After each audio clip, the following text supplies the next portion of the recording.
joining me again. Bill's a journalist. He served as a White House correspondent, and he has a news service called Koenig World Watch Daily. His website is constantly updated stories from a large variety of news sources and can be found at watch.org.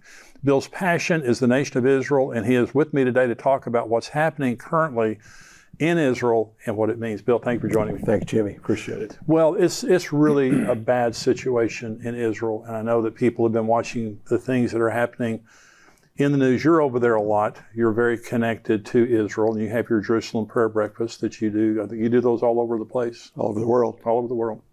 And so just kind of as an overview, what's going on in Israel right now from your perspective? Well, what is so problematic, very similar to what's happening in the United States. It's amazing how much Israel and the United States track politically, and the division that's taking place in Israel over the judicial reform is at a level never seen before. I've talked last week to an Israeli who's very involved within the country, and he said the tension that he's experiencing is unprecedented, and it's over judicial reform. And unfortunately, the left, the liberals, want the court system that's very independent, calls a lot of the shots. And even there's not the check and balance system in Israel like we have in the United States, executive, legislative, and judicial. And there they're trying to rein in some of the power that the judges have, even to the extent of selecting their own judges. They want it to be public. So my concern, Jimmy, is the level of tension.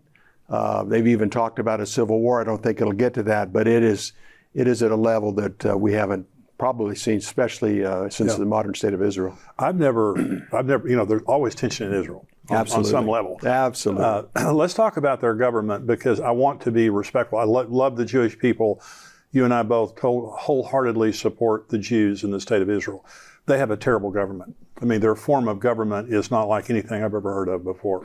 But when you talk about judicial reform, to the average person who's watching the news, of course, the Biden administration is very much supportive of not having judicial reform, leaving the judiciary the way it is in Israel, status quo. But for the average person to understand what's happening, you see all these riots that are happening. Okay, so you don't have the executive branch of government there the way you have it here, because the prime minister is a part of the Knesset. Okay, it'd be like the president here being a part of the Congress. Okay, so you have the Knesset, but the Knesset right now is under the control of the conservatives. Okay, Benjamin Netanyahu's party, but also Ben Gvir and some very, very right-wing kind of ultra orthodox kind of people. This is what the liberals hate. Okay, is the fact that right now you have the conservatives in control. Okay, so then you have the judiciary, but the judiciary is independent of the legislative over here. But let's talk about the reasonableness law. Now, so the judiciary, like the Supreme Court in America, is critical, because if something happens, now we have a constitution, they don't have a constitution. So people need to understand Israel does not have a constitution, so it's just an on-the-fly kind of a commentary on what's legal and what's illegal. So the Knesset passes a law, and the judiciary then has a reasonableness law, which means if they deem it to be unreasonable, they can declare it unlawful. Amazing. It's crazy. It's not going to change. I don't believe that the political structure of Israel is going to change significantly. I do believe that there is going to be a crisis around the time of the return of Jesus. I had Rick Renner on the show, and Rick is a Greek expert. We were talking about the word rapture, and he said, unfortunately, the word rapture means to rescue in the nick of time. It means like right before it gets, So I think that when the rapture happens, it's going to be a lot like it is right now, a world in crisis. Jesus said that there will be distress of nations with perplexity, and perplexity means there's just no answers. There are no answers for America. I mean, there's revival's the answer. But in Israel right now, it's perplexing. They just don't know what to do. So you have the situation now with that. So let's talk about Gog and Magog for just a minute. Now, Jeremiah 49 talks about Elam. And our friend Bill Salas has been on the show, and we've talked about it. Now, Elam is the southern part of Iran. and it's where they have a lot of their nuclear installations. Now, and by the way, because I've shown this on the show, I've shown a map. If Israel bombed Iran, that would be the most convenient area for them to bomb. That's right. As far as strategically. So we were talking about wag the dog. There have been presidents of the United States in serious situations, and to distract from their domestic distress, they start a war, or they do something over here. I've heard and this was in the Jerusalem Post, someone comment that this would be a convenient time for Netanyahu to bomb Iran. I want to remind you of our prophecy conference that's coming up September the 16th, and we've got Rabbi Jonathan Kahn. We have Ed Young, who is the senior pastor of Fellowship Church. That's where we're having the event.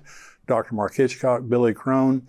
We have Tony Evans, who is going to be a special guest for us this year, as well as myself. We're going to have a great day all day long on September 16th. That's a Saturday. That's also during Rosh Hashanah, the Feast of Rosh Hashanah. And you may have heard me teach before that I believe some year that the fulfillment of Rosh Hashanah could be the rapture. And I'm not dogmatic about it. Jesus can come anytime he wants to. But every year at that time, I just kind of start looking forward to maybe this is the year that Jesus is coming back. Now, Rabbi Jonathan Kahn is going to be speaking that day. He's going to be blowing a shofar, of course, him being Jewish, and he's going to be leading us in a special Rosh Hashanah service. It's going to be very, very special. So come and join us in person. Now you can go on endtimes.com. There's a little icon in the left side of the screen, a little world. Click on that. That'll show you on the right-hand side the prophecy conference where you can buy your seat. You can also stream live. And so go on there, come and be with us. Now we already have about 4 sections sold out in the building. So if you want a good seat, go on there right now. We would love to have you join us September 16th. I've heard and this was in the Jerusalem Post, someone comment that this would be a convenient time for Netanyahu to bomb Iran. Yeah, I think that's speculation, but like we talked about, Jimmy, I mean, that's exactly what Bill Clinton did with the Lewinsky scandal and his desire for atonement. Yeah, he got in the middle of that wag the dog Kosovo war. I think that's always a possibility, and Israel's gift is preemptive. Right. In other words, not knowing when they're going to do something. So in some ways, it could be advantageous to Israel if they're near that red line to go ahead and make a move against Iran for their own protection. As we talked about too, Jimmy, the Persians are master at strategy. Right. They're very patient. They're master chess players. I've met Iranian in D.C. and their negotiators get PhDs in negotiations. Wow. Another Jewish friend at the embassy in Washington, D.C. says, you can't out-negotiate these guys. He said they'll agree to a deal that has less teeth than the deal they just previously agreed to. Yeah. Or the other strategy is agree to everything and then at the last minute change. Yeah. They drive you wild. Yeah. They drive you nuts. Well, they've been doing this for decades. Forever. Yeah. And they're so effective at it. Yeah. And I think with that said, the Persians have been hit hard inside of Iran, inside of Syria, Lebanon, and they still haven't done anything. So the Arabs have a tendency to get worked up and go to war too early, where the Persians are completely opposite. They're very calculated.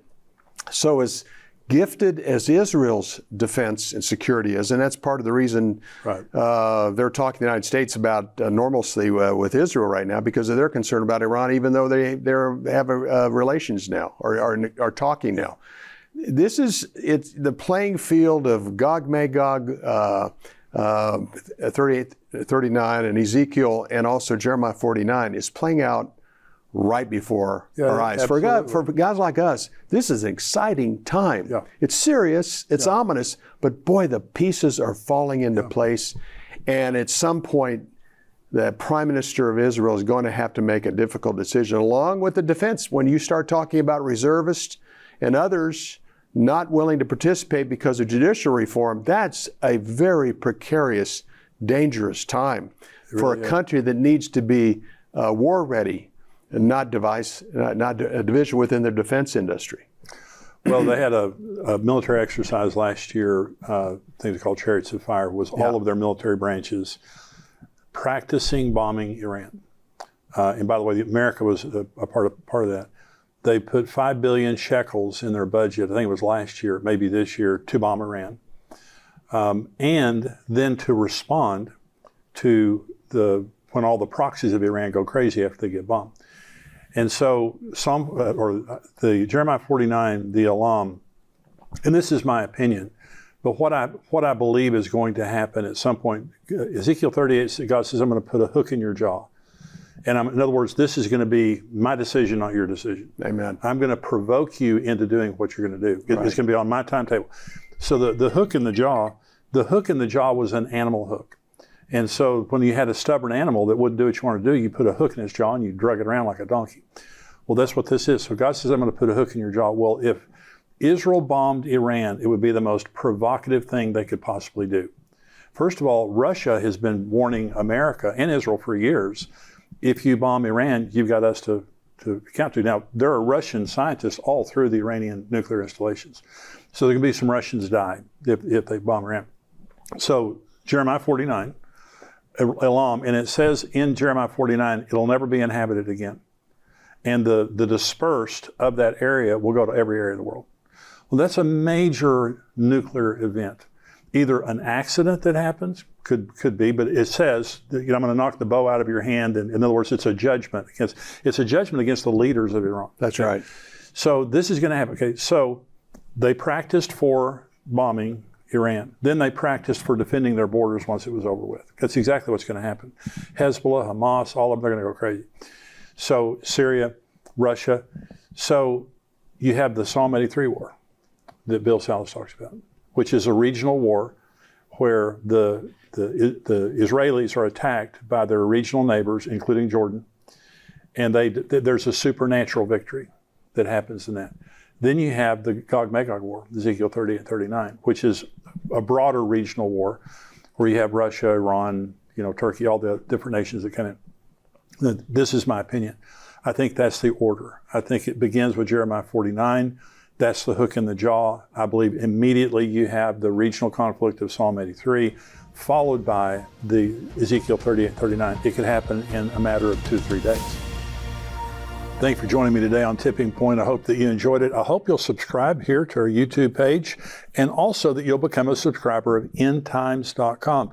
You get everything we do all week long. You get the full Tipping Point show, as well as all the other things we do all week long that will encourage you and educate you on what's happening related to the end times. It's $7 a month, $77 a year. We would love to have you as a subscriber. Go to endtimes.com. Also sign up for our conferences coming up on September the 16th and our Israel trip. God bless you. I'll see you next. I got this one on tape, and it's Jared Kushner.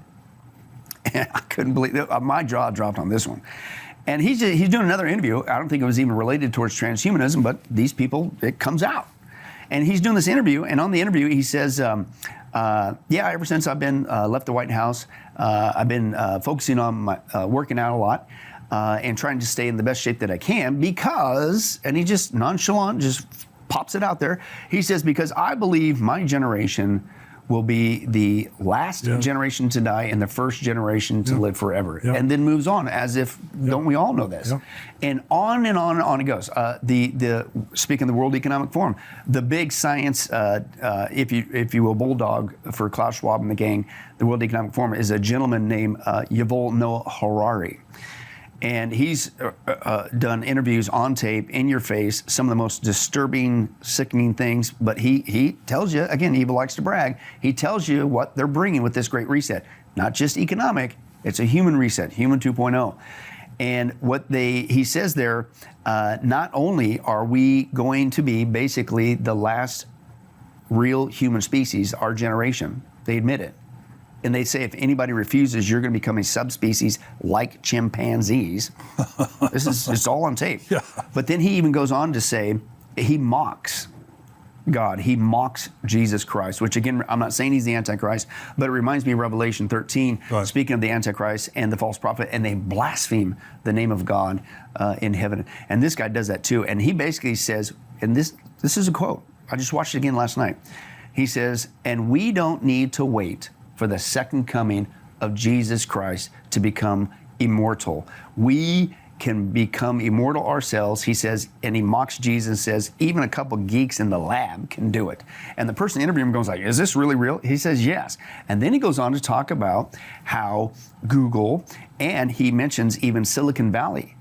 He says, he said, and he basically invites the people to check it out, which I do say the same thing. Go check it out yourself. Yeah. But he says it's such the rage across the globe.